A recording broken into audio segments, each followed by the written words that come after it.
الحمد لله رب العالمين والصلاة والسلام على أشرف المرسلين وعلى آله وصحبه أجمعين وبعد. أعوذ بالله من الشيطان الرجيم. بسم الله الرحمن الرحيم. وإذ قال ربك للملائكة إني جاعل في الأرض خليفة. وقال تعالى جل جلاله يا أيها الذين آمنوا كتب عليكم الصيام كما كتب على الذين من قبلكم لعلكم تتقون. صدق اللہ العظیم. سامعین و ناظرین، ہم ماہ مبارک سے گزر رہے ہیں. ہماری نظر بہت ہی دقیق ہونی چاہیے. ظاہری نہیں کہ روزہ یہ ہے کہ صبح کھانا ہے خوب سیر ہو کے اور شام کو پھر دوبارہ سیر ہونا ہے، بیچ میں سارا دن کچھ نہیں کھانا. یعنی روزے کو اللہ تبارک و تعالیٰ نے ہمارا معین بنایا، مددگار بنایا. کس لیے؟ یہ مسئلہ انشاءاللہ تعالی ہم تھوڑا سا اس پہ گفتگو کریں گے. اب آپ یہ دیکھیں کہ اللہ نے فرشتوں کو پیدا کیا، ان کی کوئی مادی ضرورت نہیں، ان میں روحانیت ہی روحانیت ہے. بل عباد مکرمون یسبحون اللیل والنہار لا یفترون. رات دن تسبیح کرتے ہیں، تھکتے نہیں. پھر اللہ نے فرمایا انی جاعل فی الارض خلیفہ، کہ میں خلیفہ بنانا چاہتا ہوں. تو اس لیے کہ انسان کے اندر اللہ نے دو چیزیں رکھی ہیں. اس کی دو حاجتیں ہیں، اس کی دو ضرورتیں ہیں. کچھ اس کی مادی ضروریات ہیں، کچھ اس کی روحانی ضروریات ہیں. اگر ایک انسان مادی اور روحانی دونوں قسم کی ضروریات کو پورا کرتا ہے تو وہ ایک کامل انسان ہے، مکمل انسان ہے. روزہ کس طرح ہمیں کمال بخشتا ہے، یہ بات سمجھنے والی ہے. یاد رکھیں کہ اگر کوئی فرد بنی آدم کا صرف یہ سمجھتا ہے کہ ہم دنیا کے لیے پیدا ہوئے اور پھر وہ اپنی مادی مصروفیات ہی میں لگا رہتا ہے اور پھر دنیا سے چلا جاتا ہے. اب آپ یہ دیکھیں کہ اس نے اپنے اندر کے انسان کو کس قدر محروم رکھا. اور اگر اللہ اسی پہ صرف سوال کر لیں کہ تیرے اندر روح بھی تھی، اس کی ضروریات تھی، اس کے تقاضے تھے، تو کیوں نہیں پورے کی؟ یہی اصل میں اللہ کی شریعت اور اللہ کا محاسبہ اور اللہ تعالیٰ کا مواخذہ ہے بندوں کو. اب آپ دیکھیں کہ مادی ضروریات اور مشغولیات کیا ہیں. ایک آدمی کام کرتا ہے، کسی کام میں مزدوری کرتا ہے، یا وہ صنعت میں ہے، یا زراعت میں ہے، کھیتی باڑی میں، یا وہ نوکر ہے، ملازم ہے، یا وہ فیکٹری اور کارخانے کو چلا رہا ہے، مالک ہے اس کا. تو یہ جتنے بھی کام ہیں ہماری انسانوں کی مادی ضروریات پورا کرتے ہیں. اب اس کے ساتھ جب اللہ نے روح کی وجہ سے انسان کو فضیلت دی اور فرشتوں پہ اللہ نے اس انسان کو فضیلت بخشی کہ فرمایا اسجدوا لآدم. اب ان کی ایک حاجت ہے، تو جس کے اندر دو حاجتیں اللہ نے رکھی، لازمی بات ہے اس کی فضیلت اللہ نے فرشتوں سے منوائی. فسجدوا الا ابلیس، سب نے سجدہ کیا. جس نے نہیں کیا وہ مردود ہو گیا. انک رجیم، اللہ نے اسے فرمایا پھر اس نے کیا کیا؟ اس نے کہا کہ اے اللہ، اس آدم کی وجہ سے تو نے میرے ساتھ یہ کیا، جسے مٹی سے پیدا کیا، مجھے آگ سے پیدا کیا، میں افضل اس سے الی آخرہ۔ اب یہ اللہ میری ایک دعا ہے تیرے سے، انظرنی الی یوم یبعثون، قیامت تک مجھے مہلت دے دے، اور میرا کام کیا ہوگا؟ لأغوینہم اجمعین، یہ بنی آدم تمام کے تمام کو میں اغوا کروں گا۔ اغوا سمجھتے ہیں آپ بھی؟ گمراہ کروں گا، راہ راست سے ہٹاؤں گا، اور لآتینہم من بین ایدیہم، ان کے آگے سے آؤں گا، ان کے پیچھے سے آؤں گا، ان کے دائیں سے آؤں گا، ان کے بائیں سے آؤں گا، اوپر سے آؤں گا، نیچے سے آؤں گا۔ اور حضور نے فرمایا کہ بنی آدم کے اندر جیسے خون چلتا ہے ایسے وہ چلتا ہے۔ اب ہمیں اعانت کی ضرورت ہے، کس سے؟ اعوذ باللہ، اس اللہ سے جس نے اس مردود کو پیدا کیا اور ہمیں بھی پیدا کیا، اور اسے اللہ نے فرمایا کہ اے ان عبادی لیس لک علیہم سلطان، میرے بندوں پہ تجھے کبھی غلبہ نہیں ہوگا، تیری سلطنت یا تیری سلطت یا تیرا غلبہ کن پہ ہوگا؟ ان عبادی لیس لک علیہم سلطان، جو تیرے ہی بندے ہیں۔ اس تفصیل کو میں اشارات سے صرف آپ کو سمجھانا چاہتا ہوں کہ اب اللہ کی اعانت اپنے بندے کے لیے، جب آپ نے اعوذ باللہ پڑھا تو وہ بھاگ گیا، اذان کے وقت وہ بھاگ جاتا ہے۔ تو جو اللہ نے ہماری روحانی ضروریات کے لیے ہم پہ غذا دی، یا روح کے تغذیے کے لیے، تقویت کے لیے، جیسے مادی اور جسمانی قوت کے لیے اللہ نے یہ سارے نظام چلائے کام کاج کے، اسی طرح روحانی تقویت کے لیے اللہ نے روحانی مصروفیات رکھیں۔ اب آپ دیکھیں کہ بندہ مومن سب سے پہلے صبح اٹھ کے نماز ادا کرتا ہے، تو نماز اور جتنی بدنی عبادات ہیں، یہ بدن کو، مادے کو اللہ کے سامنے سرنگو کرتی ہیں۔ یہ فلسفہ سمجھیں عبادات کا، بدنی کا، کہ ہمارا بدن سرکش نہ ہو اللہ کے سامنے، جھکنے والا۔ اب پوری نماز کو دیکھیں، الحمد سے والناس آخر تک، السلام علیکم تک، کہ بندہ پوری دنیا سے کنارہ کش ہوتا ہے اللہ اکبر کہہ۔ بہرحال تو مقصد یہ تھا کہ مادی جیسے ہماری ضروریات ہیں اور ان میں لگنا کوئی گناہ نہیں، جائز ضروریات ہیں پورا کریں ان کو حلال طریقے سے۔ اب اس کے اندر کیا کہا کہ حلال طریقے سے کلو من الطیبات، طیبات کو کھاؤ، حرام کو نہ کھاؤ، وَاعْمَلُوا صَالِحًا، اور اعمال صالحہ کرو۔ اب جتنے یہ روحانی ہماری مصروفیات ہیں ان میں سے حج بھی ہے، انسان کا بدن بھی لگتا ہے، مال بھی لگتا ہے۔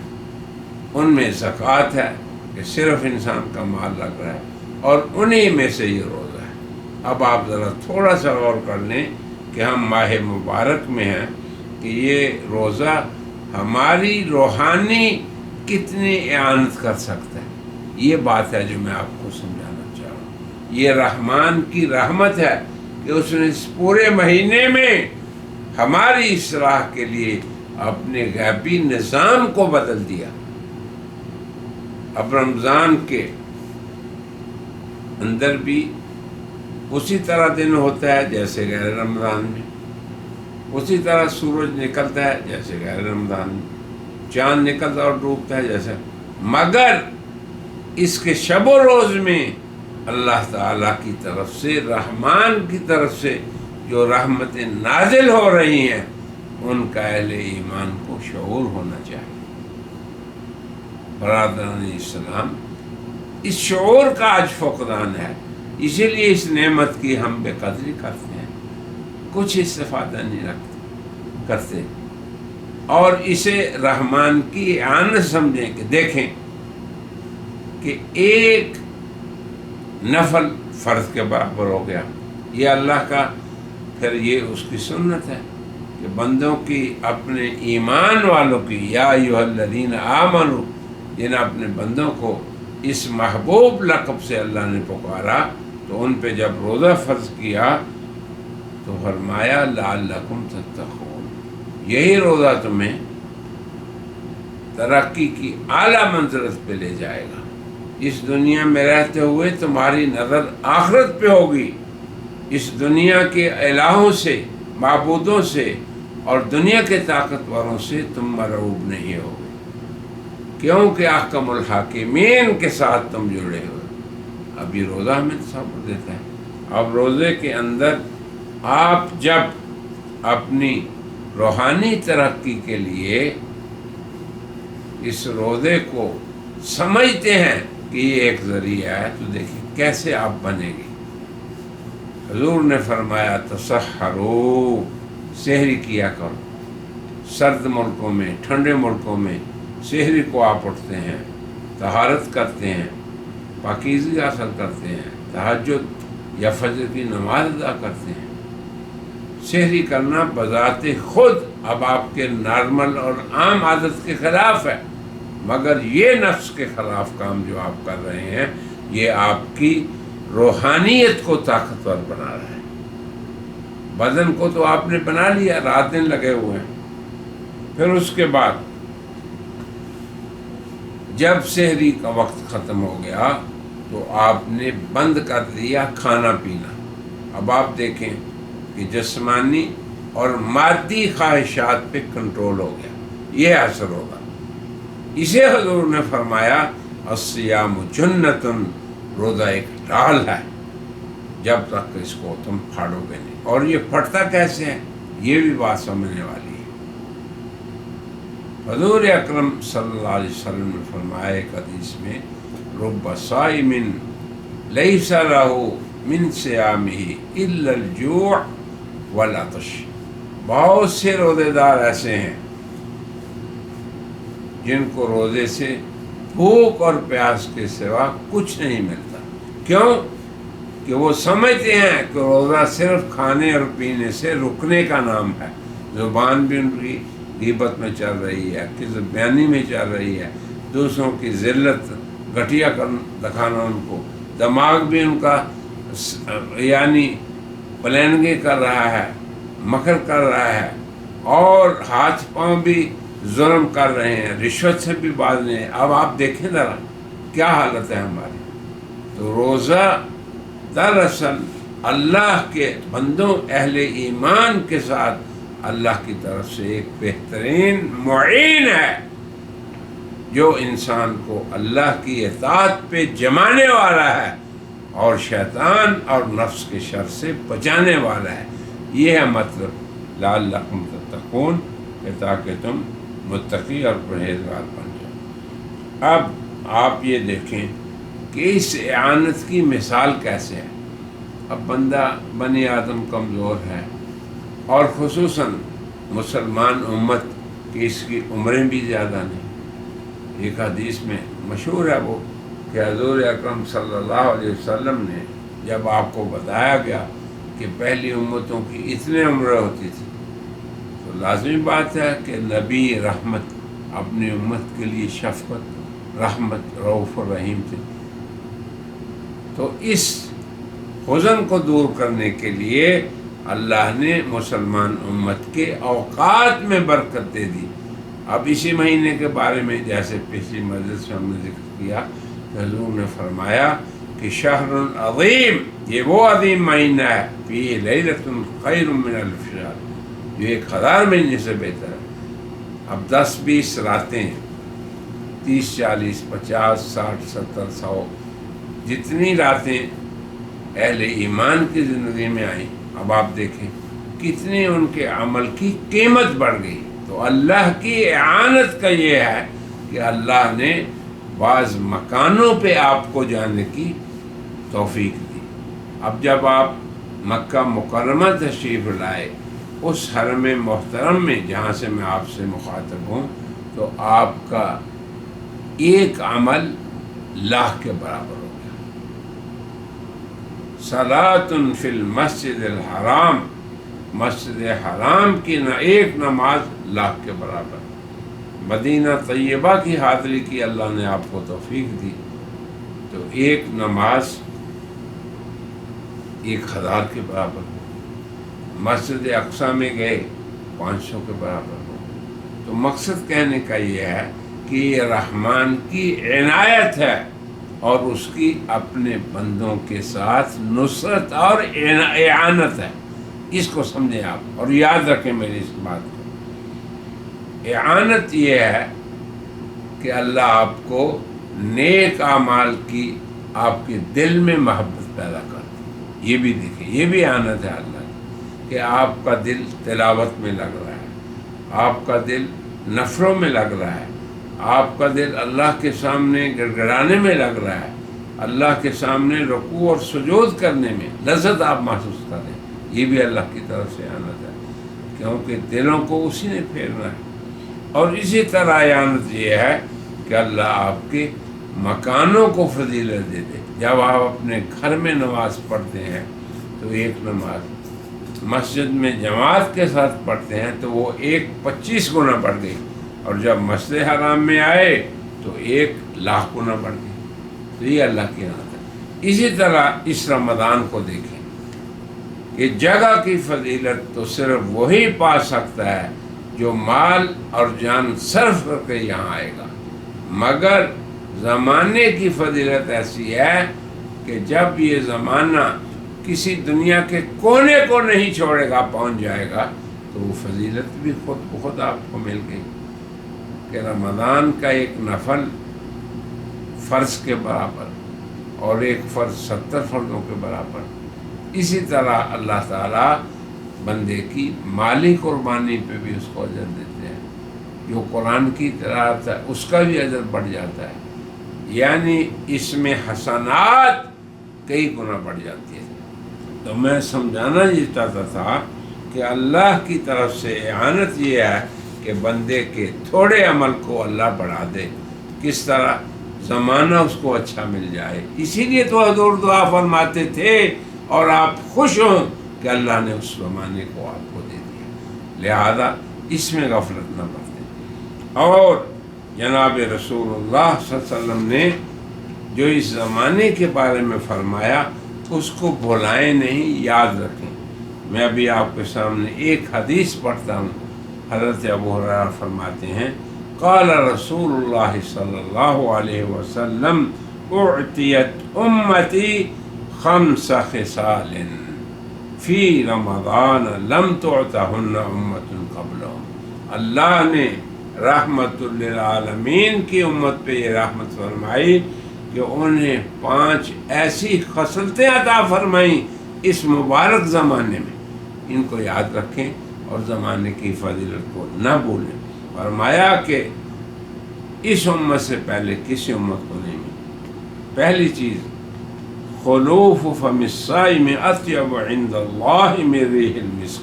اب دیکھیں انسان کی ترقی ہو رہی ہے روزے سے، اس کا درجہ بڑھ رہا ہے، منزلت بڑھ رہی ہے، قیمت بڑھ رہی ہے کہ اس کے منہ سے جو بو نکلتی ہے وہ اللہ کے ہاں اطیب عند اللہ من ریح المسک، وہ کستوری کی خوشبو سے بھی زیادہ ہے۔ اب دیکھیں یہ ہے اللہ کی اعانت، رعایت اور مدد بندے کے ساتھ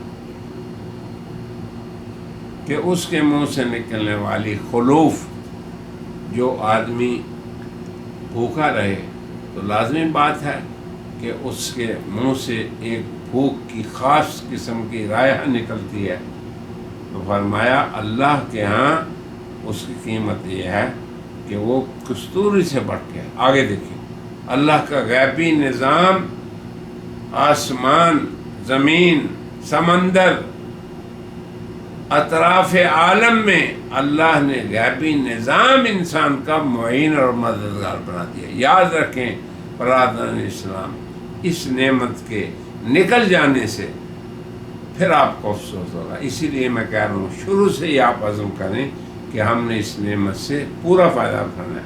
آگے فرمایا وَتُسْتَغْفَرْ لَهُمْ الْحِيتَانُ حَتَّى يُفْطِرُوا، جب تک میرے بندے روزے کی حالت میں ہیں۔ اب آپ دیکھیں، سحری تا افطاری، انڈونیشیا کا علیحدہ وقت ہے، جاپان کا علیحدہ ہے، ایک ملک میں سحری ہو رہی ہے، دوسرے میں افطاری ہو رہی ہے، ایک میں افطاری ہو رہی ہے، دوسرے میں سحری کا وقت ہے۔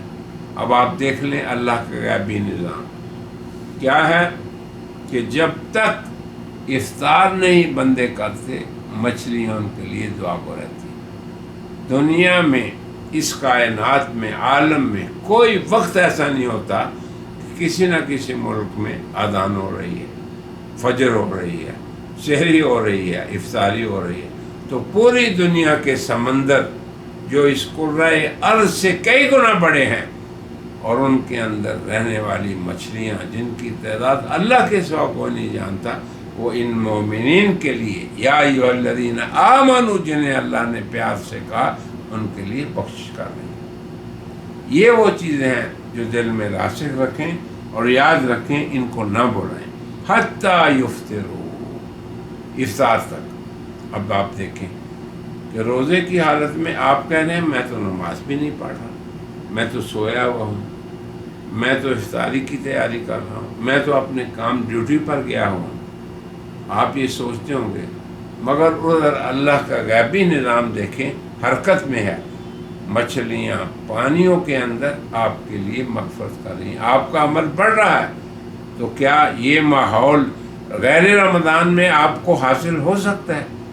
یہ ہے وہ رمضان کی عظمت جسے ہمیں یاد رکھنا چاہیے۔ آگے فرمایا وَيُزَيِّنُ اللَّهُ عَزَّ وَجَلَّ كُلَّ يَوْمٍ جَنَّةً، پھر اللہ اپنے دیکھیں گے ابھی نظام، جنتیں کہاں ہیں آپ کو پتہ ہے بھائی، اس عالم میں تو نہیں، اس دنیا میں جہاں بھی ہیں، اللہ ان کی جنتوں کو، یعنی روزے داروں کی جنتوں کو ہر روز تزئین کرتے ہیں ہم، جیسے کوئی بڑا مہمان محترم آتا ہے تو آپ اس کی مہمانی جس گھر میں کرتے ہیں اس کو زینت بخشتے ہیں، بالکل یہی تصور ہے۔ پھر آگے دیکھیں، پھر اللہ جنتوں سے یہ بھی مخاطب ہو کے کہتا ہے ثم یقول یوشک عبادی الصالحون ان یلقوا عنہم المؤنۃ، جلد ہی میرے نیک بندے ان سے مشقت جو ہے وہ دور ہو جائے گی، پھینک دیں گے اس مشقت کو اور تیری طرف آ جائیں گے۔ اب آپ دیکھیں، یہ ہے غیبی نظام اللہ کا۔ وَتُصَفَّدُ فِيهِ مَرَضَةُ الشَّيَاطِينِ، اس رمضان مبارک میں فرمایا کہ سرکش شیطانوں کو بند کر دیا جاتا ہے، جکڑ دیا جاتا ہے، قید کر دیا جاتا ہے۔ یہ غیبی نظام ہے سارا۔ یہ دیکھیں، یہ ہے اعانت اس ملک جبار کی، اس رب رحمان کی بندوں کے ساتھ، ہمارے ساتھ، جن کو یا ایھا الذین آمنوا کہہ کر اللہ نے ان کو احساس دلایا کہ یہ روزہ بہت بڑی نعمت ہے اور بہت بڑا کمال تمہارے اندر پیدا کرے گا، تمہارے اندر جمال پیدا کرے گا۔ آگے فرمایا یخلصون الیہ فی غیرہ فلا یخلصوا فیہ، اللہ تعالیٰ ان سرکشوں کو رمضان میں نہیں چھوڑتا۔ پھر آگے فرمایا وَيُغْفَرُ لَهُمْ فِي آخِرِ اللَّيْلِ، پھر فرمایا کہ رات کے اخیر میں ان کی بخشش ہو جاتی ہے۔ وَيُغْفَرُ لَهُمْ، وہ رحمان خود اپنا عمل بتا رہا ہے اس رمضان میں کہ میں روزے داروں کی مغفرت کرتا ہوں رات کے آخری سے، قیام کرتے ہیں۔ اس کے بعد جب رات کی سحری کا وقت شروع ہوتا ہے، وہ آخری وقت رات ہی ہوتی ہے، تو اس وقت مغفرت ملتی ہے۔ تو پھر پوچھا گیا یا رسول اللہ کیا یہ لیلۃ القدر ہے؟ آپ نے فرمایا نہیں، لیلۃ القدر نہیں۔ اب دیکھو کہ گویا رمضان کی ہر رات کو اللہ کا یہی سنت ہے ہمارے ساتھ۔ تو میرے پیارے ساتھیوں، ان چیزوں کو یاد رکھیں۔ اب اگر اس کی تفصیل میں بیان کرنے لگوں تو اور وقت چاہیے۔ ایک اور حدیث سن لیں کہ رمضان میں اللہ کا نظام کیا ہمارے ساتھ مدد کر رہا ہے ہماری۔ حضرت عبادہ فرماتے ہیں کہ رسول اللہ صلی اللہ علیہ وسلم نے فرمایا کب قال یوما وحضرنا رمضان، جب ہمارے رمضان حاضر ہو گیا، جیسے آپ کے ہاں اللہ کا یہ مبارک ماہ حاضر ہو گیا ہے آپ کو سر بلند کرنے کے لیے، آپ کو باہمت بنانے کے لیے، آپ کو شجاع بنانے کے لیے، آپ کو غالب بنانے کے لیے نفس اور شیطان پہ، تو فرمایا رسول اللہ فرمانے لگے اتاکم رمضان شہر برکۃ یغشاکم اللہ فی، رمضان آیا، یہ رحمتوں کا مہینہ ہے جس میں اللہ تعالی الجلال جو ہیں جب یہ مہینہ تمہیں ڈھانپ لیتا ہے تو پھر کیا ہوتا ہے فینزل الرحمہ، فینزل الرحمہ، پھر اللہ اپنی طرف سے رحمتوں کو نازل کرتا ہے۔ یہ وقت کے ساتھ زمانے کے ساتھ خصوصیت ہے، اللہ کی اعانت ہے۔ وَيَحُطُّ الْخَطَايَا، بندوں کی لغزشوں کو اللہ گراتا رہتا ہے، ختم کرتا ہے، مٹاتا رہتا ہے۔ وَيَسْتَجِيبُ فِيهِ الدُّعَاء، بندوں کی دعاؤں کو قبول کرتا ہے۔ پھر آگے فرمایا يَنظُرُ اللَّهُ تَعَالَى إِلَى تَنَافُسِكُمْ فِيهِ، اللہ اس میں دیکھتا ہے کہ میرے بندے کیسے مقابلہ کر رہے ہیں نیکی میں، افطاری میں مقابلہ ہو رہا ہے، سحری میں مقابلہ ہو رہا ہے، قیام میں مقابلہ ہو رہا ہے، ایک دوسرے سے بڑھ چڑھ کر حصہ لے رہے ہیں ہمارے ساتھ، یہ تو تنافس ہے۔ پھر اللہ کیا کرتا ہے، اب آپ دیکھیں اللہ کا نظام، یباہی بکم ملائکتہ، ادھر آپ نیچے زمین پہ باہم مقابلہ کر رہے ہیں آگے بڑھنے میں نیکیوں میں، اور ادھر اللہ فرشتوں کے سامنے فخریہ کہہ رہا ہے اے فرشتوں کو آ رہو، یہ وہی آدم ہے جس کو تم کہتے تھے کہ یہ فساد کرے گا، دیکھیں میرے بندے کس طرح میرے تعمیل ارشاد کر رہے ہیں۔ تو اللہ دوسری طرف فرشتوں پہ، اب آپ زمین پہ اس کی بات کر رہے ہیں، جیسے ایک حدیث میں بھی ہے کہ اگر تم اللہ کو اپنی مجلسوں میں یاد کرو گے تو اللہ تم سے بہتر مجلسوں میں تمہیں یاد کرے گا، اور وہ فرشتوں کی مجلس ہے۔ پھر آگے فرمایا فَأَرُوا اللَّهَ مِنْ أَنفُسِكُمْ خَيْرًا، یہ دیکھیں رسول اللہ کیا فرما رہے ہیں، رسول اللہ فرما رہے ہیں تم کوشش کرو اس بات کی کہ اللہ کو اپنی نیکی زیادہ سے زیادہ دکھاؤ، اللہ کو دکھاؤ، دنیا کے لیے نہیں، دنیا کے دکھلافے کے لیے نہیں، ریا نہیں ہے، یہ اپنے رب کو دکھانے کے لیے، جس پہ اللہ فخر کرتے ہیں۔ آگے فرمایا فَإِنَّ الشَّقِيَّ، میں کیوں کہہ رہا ہوں کہ شروع سے عزم کریں، فرمایا بدبخت وہ ہے جو اس مہینے میں بھی اللہ کی رحمت سے محروم ہوا۔ پھر آگے حضرت ابو سعید فرماتے ہیں اسی رمضان میں قال رسول اللہ صلی اللہ علیہ وسلم فرماتے ہیں کہ ان للہ تبارک و تعالی اتقاء، یہ یاد رکھیں، اور کسی زمانے کو یہ فضیلت نہیں، اور کسی مہینے کو بھی نہیں، یہ صرف اس مہینوں کو ہے، اور پوری دنیا میں یہ فضیلت ہے، کسی زمانے کے کسی مکان کے ساتھ خاص نہیں، ہاں پوری دنیا میں اس زمانے کے ساتھ خاص ہے، جسے اللہ نے فرمایا شہر رمضان الذی انزل فیہ القرآن، اور جس کے روزے کو اللہ نے فرمایا کتب علیکم الصیام،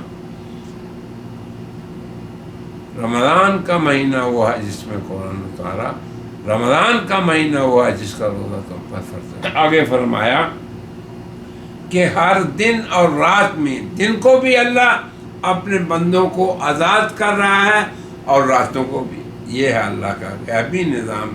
تو میرے احباب کرام، ان چیزوں کو جو رحمت للعالمین نے بیان فرمائی اپنے احادیث مبارکہ میں اور اللہ نے اپنے کلام مجید میں، یاد رکھیں، اور اس کے شب و روز کو ضائع نہیں کرنا ہم، اس سیزن کو ہم نے ضائع کر دیا تو یہ بڑی شقاوت ہوگی، جیسے حضور فرما رہے ہیں۔ میری اللہ سے دعا ہے کہ اللہ رحمت کے سیزن سے ہمیں بھرپور فائدے کی توفیق عطا فرمائے، اور اللہ کی اعانت بھرپور طور پر میرے اور آپ سب کے شامل حال رہی۔